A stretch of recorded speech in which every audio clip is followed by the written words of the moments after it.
Hello everyone, this is Sarika Singh. Welcome to our channel Adhyayan Adda. आज हम यहाँ पर आप लोगों के लिए बहुत ही खास एक सीरीज लेकर आए हैं जो आपका जीके जनरल नॉलेज के सेक्शन आता है आपके एग्जाम में। उसकी सीरीज हम आज से स्टार्ट करने जा रहे हैं। 30 क्वेश्चंस की ये सीरीज होने जा रही है जो आपके अलग अलग सब्जेक्ट पर होगी, जैसे पॉलिटी है, आपका हिस्ट्री है, ज्योग्राफी है, सबकी ऐसे अलग अलग सीरीज आएंगी और अलग अलग टॉपिक्स पे आपके जितने क्वेश्चंस आपके पॉसिबल होंगे एग्जाम में आने से रिलेटेड, वो सभी आपको यहाँ पर मिल जाएंगे। तो आपको कहीं और जाने की जरूरत नहीं है, हमारे चैनल पर जुड़े रहिए और यहाँ पर आप इसको सब्सक्राइब कर लीजिए, बेल आइकन को प्रेस कर लीजिए ताकि आपको अपडेट टाइमली मिल जाए। और यहाँ पर हमारे साथ जुड़े रहिए क्योंकि यहाँ पर आपको टॉपिक वाइज हर एक टॉपिक से क्वेश्चंस मिलेंगे जो सभी गवर्नमेंट एग्जाम में आपके पूछे जाएंगे। ठीक है, पॉसिबिलिटीज ज्यादा है कि यहाँ से क्वेश्चंस आपके पूछे जाएं, तो वही क्वेश्चंस हम लोग यहाँ पर आपके लिए लेकर आए हैं। तो हमारे साथ बने रहिए। हम लोग शुरू कर रहे हैं। आज का जो ये पहला सेट है वो हमारा 30 क्वेश्चंस का, और 30 क्वेश्चंस की ही यहाँ पर सीरीज होने जा रही है। क्वेश्चन आंसर सीरीज है, बाइलिंगुअल लैंग्वेज में आपको मिलेगी, तो कोई प्रॉब्लम आपको नहीं होनी है। अगर कोई प्रॉब्लम आपको फिर भी होती है तो आप कॉमेंट सेक्शन में आप कमेंट कर सकते हैं। चलिए शुरू करते हैं हमारा पहला question. The cabinet mission to India was headed by Stafford Cripps, A V Alexander, lord Patrick Lawrence या ह्यूज गेस्टन। अगर आप लोगों को पता है, ये क्वेश्चन के आंसर्स पता है, तो आप लोग चेक कर सकते हैं कि आपको किस किस क्वेश्चन का आंसर पता है। तो आपको उससे पता चल जाएगा कि आपको जनरल नॉलेज का मतलब कितना नॉलेज है।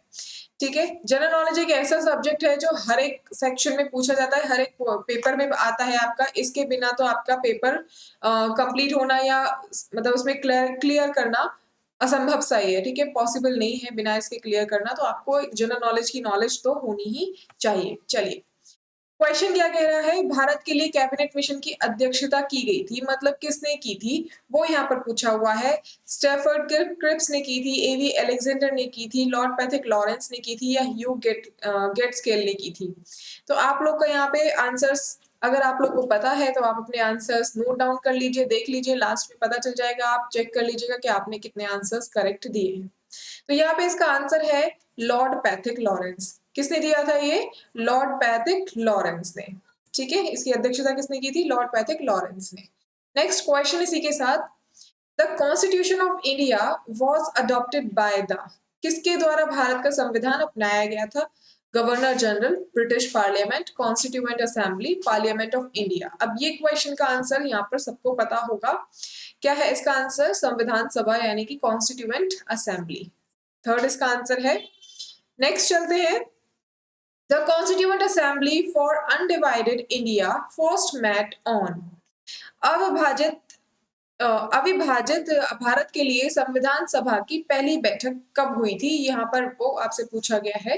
6 दिसंबर 1946 को, 9 दिसंबर 1946, 20 फरवरी 1947, 3 जून 1947। अब आप लोग को यहाँ पे बताना है कि कॉन्स्टिट्यूएंट असेंबली की अविभाजित सभा जो हुई थी वो कब हुई थी। ठीक है, तो यहाँ पे इसका आंसर होगा क्या? 9 दिसंबर 1946 को हुई थी। करेक्ट है, 9 दिसंबर 1946। Next question, when the constituent assembly for the dominion of India reassembled on 31st October 1947, its reduced membership was 299, 311, 319 and 331। Question पूछ रहा है, जब भारत के डोमिनियन के लिए संविधान सभा 31 अक्टूबर 1947 को फिर से जुटी, तो इसकी कम सदस्यता कितनी थी? मतलब सदस्यता पूछ रहा है कि जब एक डोमिनियन जो संविधान सभा है 31 अक्टूबर को हुई थी, उसमें जो सदस्य थे वो कितने थे? तो यहाँ पे आपको क्वेश्चन आंसर बताना है। इसका क्या है? इसका आंसर 299। कितनी थी? 299। नेक्स्ट क्वेश्चन है, Who among the following was the constitutional advisor to the Constituent Assembly of India? निम्नलिखित में से कौन भारत की संविधान सभा के संवैधानिक सलाहकार थे? यहाँ पर ये क्वेश्चन बहुत बार रिपीट हुआ है, कई बार ये एग्जाम्स में क्वेश्चन पूछा गया है। देखिए यहाँ पर लिखा भी हुआ है, सीडीएस 1995 में एक क्वेश्चन आया है। कई बार कई सारे एग्जाम्स में ये क्वेश्चन रिपीट होता है। तो यहाँ पर कौन थे संवैधानिक सभा के, मतलब संविधान सभा के संवैधानिक सलाहकार कौन थे? तो कौन थे? Doctor B N Rao. कौन थे? Doctor B N Rao.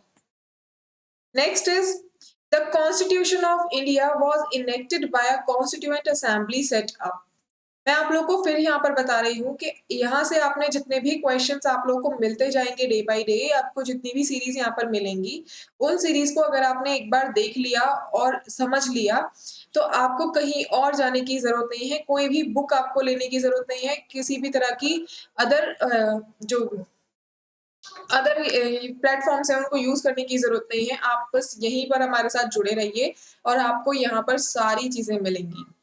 ठीक है, कोई भी ऐसा क्वेश्चन नहीं होगा जो आपके एग्जाम में यहाँ से ना पूछा जाए। क्वेश्चन कह रहा है the constitution of India was enacted by a constituent assembly set up. Bharat का संविधान एक संविधान सभा द्वारा अधिनियमित किया गया था। मतलब कब किया गया था पूछ रहा है। Under the Indian independence act 1947, under the cabinet mission plan 1946, through a resolution of the provisional government by the Indian national Congress. किसके तहत किया गया था? भारतीय स्वतंत्रता अधिनियम 1947 के तहत, कैबिनेट मिशन के तहत, या फिर अंतिम सरकार के संकल्प के तहत, या फिर भारतीय राष्ट्रीय कांग्रेस के तहत। तो यहाँ पे आपका जो आंसर है वो किसके तहत किया गया था? ये under the cabinet mission plan के तहत क्या किया गया था?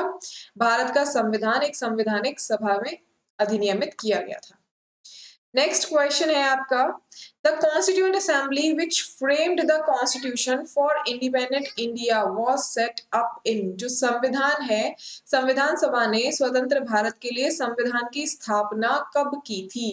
तो कब की थी आपको पता होगा, 1946 में। Next question is who presided over the inaugural meeting of the Constituent Assembly of India? Bharat की संविधान सभा की उद्घाटन बैठक की अध्यक्षता किसने की थी?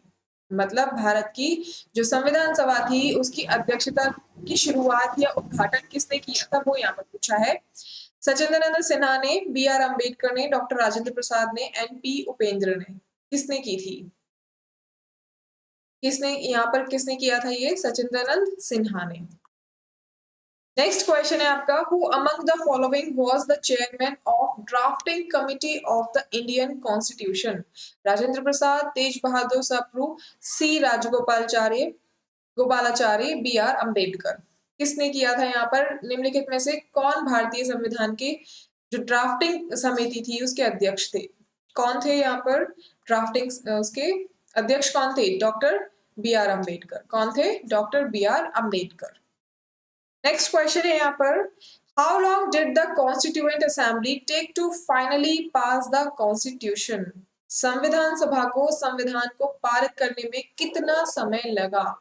ये क्वेश्चन रिपीटेडली आपके एग्जाम्स में आता रहा है और आगे भी आता रहेगा। तो आप लोगों को पता होना चाहिए कि आपके जो संविधान है, भारत का जो संविधान है, उसको बनाने में या पारित करने में कितना टाइम लगा। ठीक है, कितना टाइम लगा यहाँ पर? About 3 years। कितना टाइम लगा? 3 साल बाद किया गया था, दिसंबर 9 1946 को। कब किया गया था? 1946 को। ठीक है, इसी के साथ नेक्स्ट क्वेश्चन पे पढ़ते हैं। Who was the president of the Constituent Assembly? संविधान सभा के अध्यक्ष कौन थे? ये क्वेश्चन अभी पीछे पूछा गया था। तो यहाँ पर कौन है? डॉक्टर राजेंद्र प्रसाद थे हमारे संविधान सभा के अध्यक्ष। Next question, the demand for the Constituent Assembly was put forward by the Indian National Congress in 1936 at its session held at। जो संविधान सभा की मांग को भारतीय राष्ट्रीय कांग्रेस ने 1936 में अपने अधिवेशन में रखा। तो कहाँ पर था वो? कहाँ पर हुई थी सेशन हेल्ड? कानपुर, बॉम्बे, लखनऊ या लाहौर? कहाँ पर हुआ होगा? कहाँ? लखनऊ। कहाँ पर? लखनऊ। लाहौर तो जाएंगे नहीं ना अपना संविधान बनाने के लिए। ठीक है, चलिए next question. The constituent assembly arrived at decisions on the various provisions of the constitution.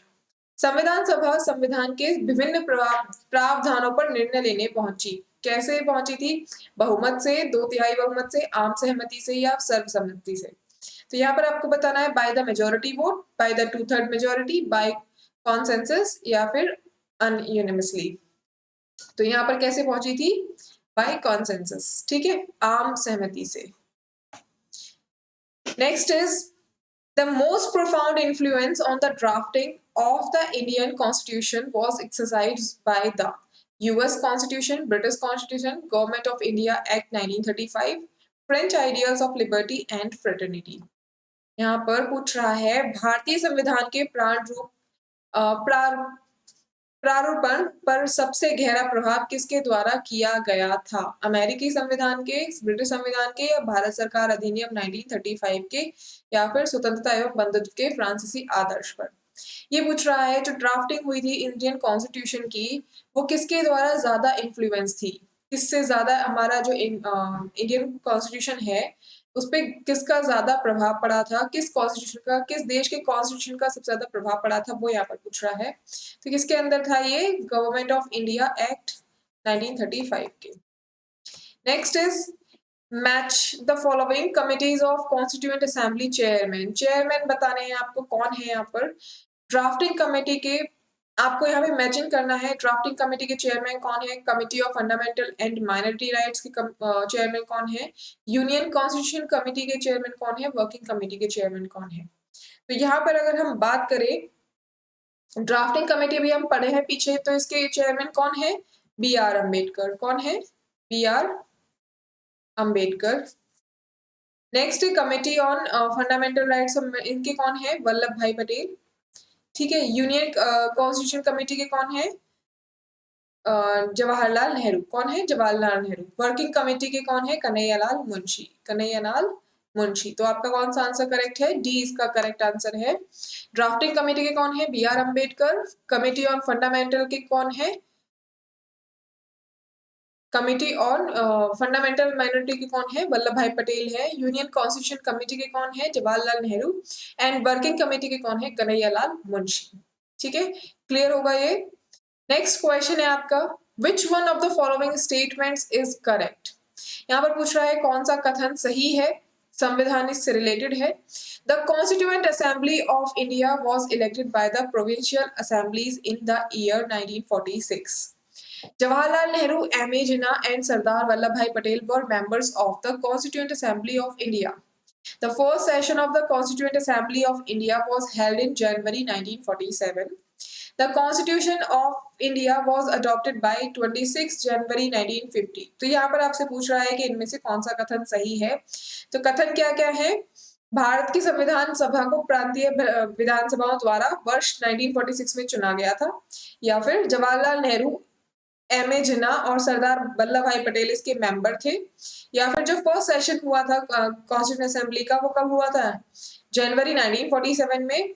या फिर जो भारत का संविधान है उसको अडॉप्ट कब किया गया है? 26 जनवरी 1950 में। तो इसका बताना है आपको करेक्ट आंसर क्या है। तो इसका करेक्ट आंसर है ए, भारत की संवैधानिक सभा को प्रांतीय विधानसभाओं द्वारा वर्ष 1946 में चुना गया था।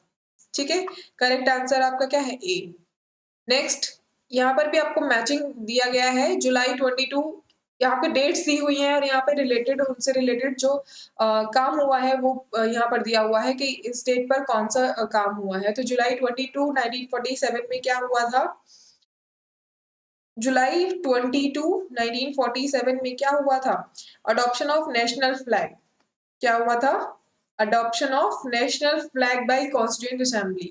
जो नेशनल फ्लैग है हमारा उसको अडॉप्ट किया गया था किसके द्वारा? कॉन्स्टिट्यूएंट असेंबली के द्वारा। जनवरी 24 1950 को क्या हुआ था? Adoption of national song by constituent assembly. इस डेट को नेशनल सॉन्ग को अडॉप्ट किया गया था। नेक्स्ट है जनवरी 26 1950 को क्या किया गया था? Adoption national emblem. National emblem का अडॉप्शन किया गया था। और नेक्स्ट है मार्च 22 1957, इस पे क्या बचा? Adoption of national calendar by the government. तो यहाँ पर आपको सारी डेट्स क्लियर है। 22 जुलाई को क्या हुआ था? नेशनल फ्लैग को अडॉप्ट किया गया था। जनवरी 24 को क्या हुआ था? नेशनल सॉन्ग को अडॉप्ट किया गया था। जनवरी 26 को क्या किया गया था? नेशनल एम्बलम यानी जो आपका राष्ट्रीय प्रतीक है उसको अडॉप्ट किया गया था। और मार्च 22 को क्या किया गया था? आपका नेशनल कैलेंडर को अडॉप्ट किया गया था गवर्नमेंट के द्वारा। ठीक है, चलिए next is which of the following is are correctly matched. अब यहाँ पर भी आपको करेक्टली मैच बताना है, कौन सा करेक्टली मैच्ड है। India's national song Vande Mataram, India's national flower rose, India's national animal tiger, India's national bird eagle. यहाँ पे आपको बताना है कि कौन सा करेक्ट स्टेटमेंट है, करेक्ट मैच किससे हो रहा है। तो यहाँ पे फर्स्ट इंडियाज नेशनल सॉन्ग दिया हुआ है वंदे मातरम। क्या इंडिया का नेशनल सॉन्ग वंदे मातरम है? हाँ जी है। इंडियाज नेशनल फ्लावर रोज, क्या इंडिया का नेशनल फ्लावर रोज है? नहीं। इंडियाज नेशनल एनिमल क्या है? टाइगर है। हाँ जी। Next, India's national bird eagle है क्या? नहीं। तो नेशनल फ्लावर क्या है हमारा? लोटस। और नेशनल बर्ड क्या है? नेशनल बर्ड इज, ठीक है, नेशनल बर्ड है आपका पिकॉक। तो हमारा इसमें ऑप्शन कौन सा करेक्ट है? फर्स्ट और थर्ड आपकी जो स्टेटमेंट है वो करेक्ट है, तो ये ऑप्शन क्या है? डी आपका करेक्ट ऑप्शन है। Next, the design of the national flag was adopted by the constituent assembly in India. जो राष्ट्रीय फ्लैग है उसको कब अडॉप्ट किया गया था? कॉन्स्टिट्यूएंट असेंबली, जो उसका डिजाइन है वो कब अडॉप्ट किया गया था? तो कब किया गया था ये? जुलाई 1947 को। कब किया गया था? 1947 को अपनाया गया था। नेक्स्ट है, which of the following are the principal features of Government of India Act 1919? Bharat सरकार अधिनियम 1919 की प्रमुख विशेषताएं निम्नलिखित में से कौन सी है वो बतानी है। Introduction of diarchy in the executive government of the provinces, प्रांतों की कार्यकारी सरकार में वर्ण व्यवस्था की का परिचय, introduction of separate communal electorate bye मुस्लिम, मुसलमानों के लिए अलग संप्रदाय चुनावी प्रस्ताव, या फिर devolution of legislative authority by the centre of the provinces, केंद्र द्वारा विधायी प्राधिकार का विचलन, या फिर expansion and reconstitution of central and provincial legislatures, केंद्रीय और प्रांतीय विधानसभाओं का विस्तार और पुनर्गठन। इनमें से आपको बताना है कि जो भारत सरकार अधिनियम 19 जो एक्ट है 1919 में, उसमें से इनमें से कौन सा प्रिंसिपल ठीक है। तो कौन कौन से यहाँ पर ठीक है वो यहाँ पर देखना है। कौन कौन से ठीक है आपके? फर्स्ट आपका ठीक है, थर्ड आपका ठीक है एंड फोर्थ। तो हमारा फर्स्ट थर्ड फोर्थ किस में है? ऑप्शन नंबर डी में। नेक्स्ट है, which of the following proved to be the most short-lived of all the British constitutional experiments in India? निम्नलिखित में से कौन सा भारत के सभी ब्रिटिश संवैधानिक प्रयोगों में सबसे छोटा साबित हुआ? इनमें से कौन सा अधिनियम है जो भारत के सभी ब्रिटिश संवैधानिक प्रयोगों में सबसे छोटा साबित हुआ है? तो यहाँ पे कौन सा है ये? भारत सरकार अधिनियम 1919, भारत परिषद अधिनियम 1909, पिट्स इंडिया अधिनियम 1784, या फिर भारत सरकार अधिनियम 1935। तो कौन सा हुआ था? भारत परिषद, इंडियन काउंसिल एक्ट 1909, ये सबसे छोटा साबित हुआ था। Next question, which one of the following acts formally introduced the principles of elections for the first time? निम्नलिखित में से किस अधिनियम ने पहली बार चुनाव के सिद्धांतों को औपचारिक रूप से पेश किया था? तो कौन सा अधिनियम था जिसने औपचारिक रूप से पेश किया था? तो वो क्या था? Indian council act 1909। ठीक है। नेक्स्ट है, which of the following features do not contribute to making the Indian Constitution the bulkiest in the world? भारतीय संविधान को विश्व में सबसे बड़ा बनाने में निम्नलिखित में से कौन सी विशेषता योगदान नहीं करती है? ठीक है, कौन सी विशेषता योगदान नहीं करती है? नहीं पे ध्यान देना है। तो ऑप्शन है आपके, various types of emergencies are considered in detail, जो कई प्रकार की इमरजेंसीज हैं, जो आपात स्थितियां हैं, वो विस्तार में विचार किया जाता है। या फिर it codifies the rights and privileges of the members of parliament and state legislature, यह संसद और राज्य विधानसभाओं के सदस्यों की अधिकारों और विशेष अधिकारों को संहिताबद्ध करता है। या फिर it enumerates all types of Indian citizenship and how it can be terminated, इनमें सभी प्रकार की भारतीय नागरिकता शामिल है और इसे कैसे समाप्त किया जा सकता है। या फिर इनमें न केवल मौलिक अधिकारों की सूची है बल्कि उन पर लगाए जाने वाले प्रतिबंध भी हैं। तो यहाँ पे आपको बताना है कि इनमें से कौन सी विशेषता योगदान नहीं करती है भारत के संविधान को बड़ा बनाने में। जो हमारा संविधान है, इंडियन कॉन्स्टिट्यूशन है, वो वर्ल्ड का सबसे बड़ा कॉन्स्टिट्यूशन है, तो उसमें पूछ रहा है कि कौन सी ऐसी विशेषता है जो इसको बड़ा बनाने में योगदान नहीं करती है। तो कौन सी ऐसी विशेषता है?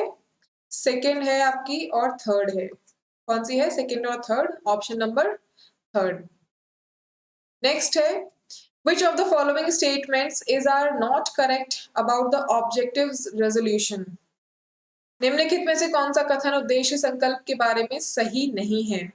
इसे जवाहरलाल नेहरू ने संविधान सभा में स्थानांतरित किया था। इसने अल्पसंख्यकों के लिए सिर्फ अधिकारों का आह्वान किया। इसने मौलिक अधिकारों के अध्याय के आधार बनाया, या फिर इसने समाजवादी और धर्म निरपेक्ष राजनीति की स्थापना का आह्वान किया। तो यहाँ पर पूछ रहा है कि जो ऑब्जेक्टिव रेजोल्यूशन है उसमें उससे रिलेटेड कौन सा स्टेटमेंट करेक्ट नहीं है, उद्देश्य संकल्प के बारे में नहीं है। तो नहीं है कौन सा है यहाँ पर? थर्ड है आपका और फोर्थ है स्टेटमेंट, थर्ड और फोर्थ, ऑप्शन नंबर सी। इसने मौलिक अधिकारों के अध्याय का आधार बनाया है, ये नहीं है, और इसने समाजवादी और धर्म निरपेक्ष राजनीति की स्थापना का आह्वान किया है, ये इसके बारे में नहीं है। ठीक है, नेक्स्ट है आपका विच of the following items is wrongly matched. यहाँ पे आपको देखना है कि कौन सा इनसे रॉन्गली मैच हुआ है। दिसंबर 9 1947 कॉन्स्टिट्यूएंट असेंबली फर्स्ट मीटिंग हुई थी। क्या नवंबर 26 1949 को the people of India adopted enacted and gave to themselves the constitution? या फिर जनवरी 24 1950 को the constitution was finally signed by the members of the constituent assembly? या फिर जनवरी 26 1950 को the date of commencement of the constitution? इनमें से आपको बताना है कि कौन सा करेक्टली मैच नहीं है, रॉन्गली मैच है। ठीक है, तो कौन सा है? ए इसका करेक्ट आंसर है। दिसंबर 9 1947 को कॉन्स्टिट्यूएंट असेंबली की फर्स्ट मीटिंग नहीं हुई थी। ठीक है, नेक्स्ट है which of the following provisions of the constitution came into force from November 26 1949? 26 नवंबर 1949 से संविधान के निम्नलिखित में से कौन सा प्रावधान लागू हुआ था? इनमें से कौन सा प्रावधान 26 नवंबर 1949 को लागू हुआ था, वो आपको यहाँ पर बताना है। प्रोविजंस रिलेटेड टू सिटीजनशिप, नागरिकता से संबंधित।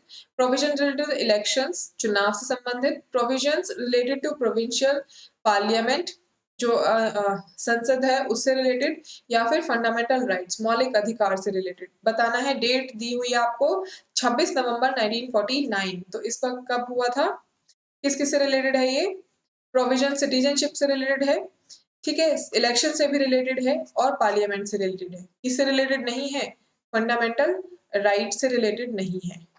ठीक है, डेट याद रखिएगा 26 नवंबर 1949। Next, which of the following acts gave representation to Indians for the first time in the legislature? निम्नलिखित में से किस अधिनियम ने विधान मंडल में पहली बार भारतीयों को प्रतिनिधित्व किया? किसने किया था विधान मंडल को पहली बार? ठीक है, प्रतिनिधित्व किसने किया था? भारतीय परिषद अधिनियम 1909 ने, भारतीय परिषद अधिनियम 1990 ने, भारत सरकार अधिनियम 1915 ने, या फिर इनमें से किसी ने भी नहीं। किसने किया था? गवर्नमेंट ऑफ इंडिया ने, India act 1935, government of India act 1935, ठीक है, इसने किया था। Next, the crown took the government of India into its own hands bye. Crown ने भारत सरकार को अपने हाथों में लिया, किस एक्ट के तहत? चार्टर एक्ट अधिनियम 1833, भारत सरकार अधिनियम 1858, भारतीय परिषद अधिनियम 1861 और भारत सरकार अधिनियम 1935। किसके तहत लिया गया था? तो ये लिया गया था गवर्नमेंट ऑफ इंडिया, भारत सरकार अधिनियम 1858 के तहत। नेक्स्ट है, the consider the following statements the Indian constitution is. यहाँ पर आपको स्टेटमेंट फॉलो करनी है। अनरिटन कॉन्स्टिट्यूशन, जो इंडियन कॉन्स्टिट्यूशन है वो कैसा है? अनरिटन कॉन्स्टिट्यूशन है, रिटन कॉन्स्टिट्यूशन है, या largely based on government of India act 1935, या फिर जो भारत सरकार अधिनियम 1935 पर आधारित है। इनमें से कौन सा सही है वो आपको बताना है। तो इनमें से कौन सा सही है आपका? रिटन कॉन्स्टिट्यूशन है एक तो, और लार्जली भी है। ठीक है, अभी अभी बात की है हमने कि हमारा जो कॉन्स्टिट्यूशन है वो कैसा है? सबसे बड़ा संविधान है।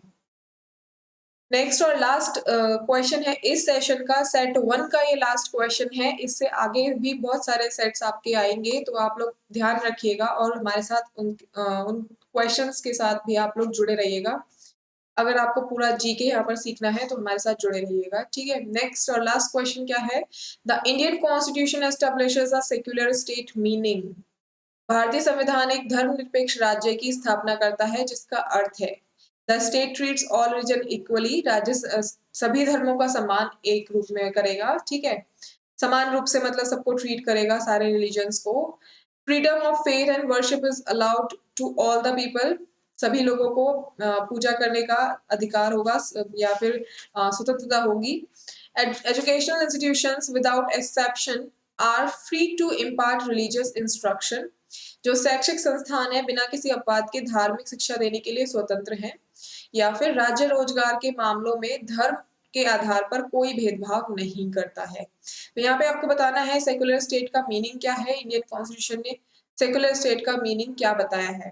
तो यहाँ पर क्या होगा इसका आंसर, सभी रिलीजन्स को एक इक्वली ट्रीट किया जाएगा। फ्रीडम दी जाएगी कि लोग अपनी वर्शिप और अपना मतलब विश्वास और पूजा अलाउ करेंगे, उसको फ्रीडम दी जाएगी कि सभी लोग अपना जो सभी लोग हैं उनको पूजा और विश्वास की अनुमति होगी। और क्या होगा, the state makes no discrimination on the basis of religion in matters of employment.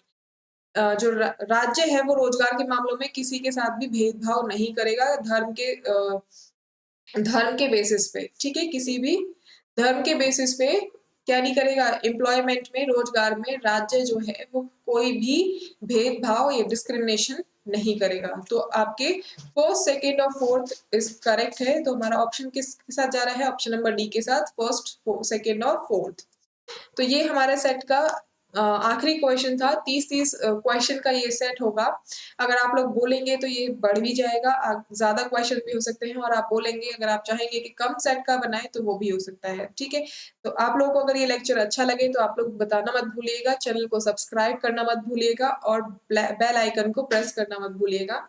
क्योंकि आप बेल आइकन प्रेस करेंगे तभी आपको नोटिफिकेशन ऑन द टाइम आपको मिलेगा, अपडेटेड रहेंगे आप, और आपको सभी क्लासेस का नोटिफिकेशन मिल जाया करेगा टाइमली, ठीक है। तो थैंक यू सो मच, यहाँ पर आप लोग मेरे साथ जुड़े उसके लिए। आगे भी बने रहिएगा, ठीक है। Thank you so much.